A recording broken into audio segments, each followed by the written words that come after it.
sa paggamit ng confidential funds ni Vice President Sara Duterte? Hindi lamang dapat yung kay Vice President Sara Duterte imbestigahan. Lahat ng gumagamit ng confidential funds, kung may iimbestigahan, lahat. Pero hindi pwedeng isa ang lang. tanong is about Sara Duterte. Yung paggastos niya ng confidential funds, sinabi niya hindi siya magpapaliwanag sa Kongreso. Tama ba yun? Tama, sapagkat binibigyan siya ng COA until January or February of this year to comply with documentation.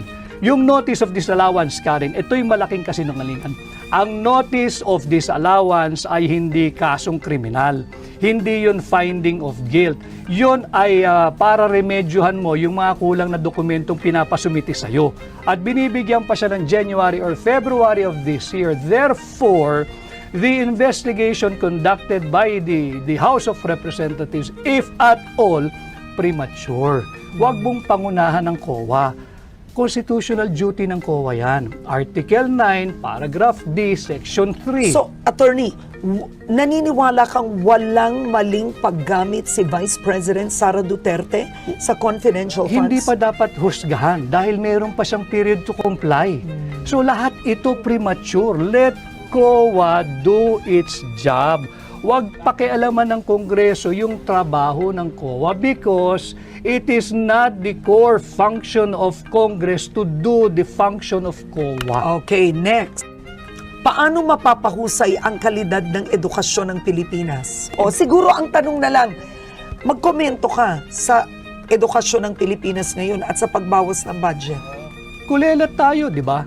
Kulelat tayo sa math, sa reading, sa science, at sa spelling. Tapos binawasan pa ni Bongbong Marcos ang 12 billion. Lalo tayong malulubog. We are not using our public money to do proper public investment. So maling-mali na bawasan mo ng 12 billion pesos ang Department of Education at isang kalang mo ang kinabukasan ng kabataang Pilipino, unahin mo ang ayuda ng mga mambabatas. Yan, maling-mali yan. Ang tanong ko sa iyo, kung naging senador ka, anong gagawin mo? What legislation will you do? I will work on amending the plunder law. Ibababa ko yung threshold ng plunder from 50 million to 5 million. At pag nagawa ko yan, Baka lahat makulong na. hindi lang yan, Karen. Pag nagawa ko yan, ibabalik ko ang death penalty. Yun ang kaparusahan. Sapagkat higit pa sa heinous crime ang pagnanakaw. So ang plunder para sa iyo 5 million pesos tas death penalty. Yes.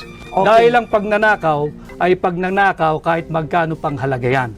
At singit ko lang, kahit sa banal na kasulatan, ang nakalagay lang doon, thou shall not steal, period. Hindi sinabing thou shall not steal ng more than 50 million. So wag nating paguluhin ang buhay natin, wag kang magnakaw, period. Alright. Sino ba kaaway mo doon? Yung mga gustong maging pangulo pero hindi naman binoto ng tao. Yung mga astang pangulo, wala namang mandato. Marami ron sa Malacanang. But why did you become a critic of the president? Pwede namang nag-resign ka, tumahimik si Attorney Vic Rodriguez, sinaportahan mo on the side, bakit ngayon napaka-active critic mo? Ang sinasabi ng ilan, porket wala lang sa posisyon, eto na siya, kritiko na. Hindi ko kailangan ng posisyon, Karen. Ako nga yung lumayo sa posisyon eh. Tanungin mo ang sambayan ng Pilipino. Ilan ang kayang gumawa ng ginawa ko? I walk away from being DES. Meron akong appointment as the Presidential Chief of Staff. Meron ba talaga Pirmado yun? Meron, nasa libro ko. Because sinabi nila na walang ganun. Hindi, pirmado ni Bongbong Marcos yun. Alam niya yun. Kaharap nung pinirmahan niya, inabot niya sa akin si Naida Angping na ginawa kong PMS Secretary. Si Anton Lagdameo kaharapan. At yung maraming PSG. Pirmado yun. Sa akin ang original hanggang ngayon. At ready ako ipakita yan kahit So sa forum. why did you have to be a critic? Yun ang tanong ng ilan. Sapagkat nakakaya ka rin eh. Ikaw na rin nagsabi, ako lahat ang kinakausap ng tao. Ako yung nakaharap, mukha ko yung nandoon, salita ko yung nandoon. Tapos iba na ginagawa nung taong ikinampanya ko ng mabuti at tinangkilik naman ng tao. Hindi ito yung aming pinag-usapan. Hindi yung ganitong uri ng pamumuno ang aming napag-usapan. This is not the kind of governance and leadership that we agreed to have pag siya'y pinalad at tangkilikin gawing Pangulo. Yan ang katotohanan. Hindi ko kaano-ano si Chet. So, Yan ang katotohanan. Ang sinasabi nyo ngayon ay what you're saying is you were unfairly treated, judged, accused? Absolutely, because maraming sumama na lang nung panalo na kami doon sa kampanya na gusto nila business as usual. Iba na dapat yung direksyon namin, yung napag-usapan namin ni Bongbong Marcos eh. Wala kaming kasama noon, Karen. Alam kong alam mo, walang gustong sumama kay Bongbong Marcos matapos ang 2016. Kaming dalawa lang ang magkasama. Kahit nung siya'y nag-announce ang kandidatura, wala kaming mga branded names in politics. At nung mananalo na, nandyan na yung mga Johnny come lately. At ang gusto, sila pa ang una sa pila. Hindi ako pumayag. Bakit? Ang kasama namin, ordinaryong tao eh. Yun muna ang unahin natin na i-recognize. Hindi yung mga branded politician na nandyan na naman at the very first opportunity na magkamal ng yaman, magnanakaw na naman yung mga yan. Yan ang aking linabanan. Kaya ako tumatakbo.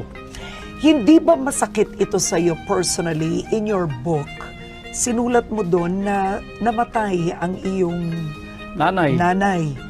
At ni hindi nagbigay ng condolence, hindi nagbigay ng kahit anuman na message, bulaklak ang Pangulong Marcos. This is correct, no? Tama yan. Yeah. Considering yung pinagsamahan nyo, pinagdaanan nyo, what do you make of this whole experience? Masakit talaga yun. Dahil tinuring mong kaibigan eh. Inakay mo, magkasama kayo doon sa isang bahagi ng buhay niyang napakadilim. At hanggang sa dahan-dahan ay nakikita namin na pasikat ng araw kami magkasama. At nung dumating sa puntong mababa na punto ng aking buhay, dahil nanay ko yun eh, niha-niho, wala kang narinig, masakit yun. At hindi ko hahangarin na mangyari sa kanya o kung kanino man yung eksperyensya kong yun at naramdaman kong yun. But how angry are you? Because I'll be honest, you attended the rally in Tagum City. Tinawag ni Pangulong Duterte na bangag si Pangulong Marcos. Nandun ka, nakaupo ka doon. Bakit kailangang nandun ka? Bakit? Bakit kinakailangan ko bang alam kung sasabihin ni Pangulong Duterte? At kami pag magkakasama, hindi kami nagtatanungan anong sasabihin mo, anong sasabihin ko. Wala kaming ganun. Sinabi ni Pangulong Duterte yung sinabi niya dahil marahil meron siyang dahilan. At ako naman, ang lagi kong sinasabi, ulitin ko, dito sa iyong programa, kahit nung magkasama kami ni Bongbong Marcos, lumabas yan eh. And I feel guilty because I'm the one who went around the town and showed everybody yung kanyang negative drug result test. But di ba totoo yun? Kaya nga ang akin, para matapos na yung usapang yan, sumailalim na sa isang open, fair, transparent hair follicle drug test. Para matapos na yan. Kung totoo, di tapos ang usapan. Kung hindi, sampal niya yung resulta doon sa mga nag-aakusa sa kanya. O ito, negative ako. Ganun lang naman yan para matapos na. After all, you're the elected president. At dapat siguro, leadership by example, gawin mo na para matapos na. Sinabi mo during your filing of candidacy, you're sick of corruption, they should temper the greed. How bad is the corruption now? Very bad. What makes you say that? Look at what happened sa Bicol. 200 inosenteng Pilipino patay dahil ninakaw yung flood control funds. Hindi katanggap-tanggap yun. Hindi katanggap-tanggap yun, Karen. Dapat yun nakapagpasko, kagaya nating dalawa, kagaya ng maraming Pilipino kasama pamilya, patay eh. O paano gagawin natin doon? Sorry? Hindi sila nag-sorry, patay yun dahil ninakaw. Yung flood control funds, nasaan yung 5,500 flood control programs? Yan ang dapat natin pinag-uusapan. Yan ang dapat iniimbestigahan, hindi yung kung ano-ano. Pagkukulang ba ito ng Pangulo? O siyempre, siya Pangulo eh. Siya Pangulo eh. At sa kanyang termino, magdadalawang taon pa lamang, ay 500 billion pesos na ang sinabing nagasta sa flood control programs. Nasaan? Nasaan? Yung sa Bicol na nalubog, bilyong-bilyong piso yun. Bakit nalubog?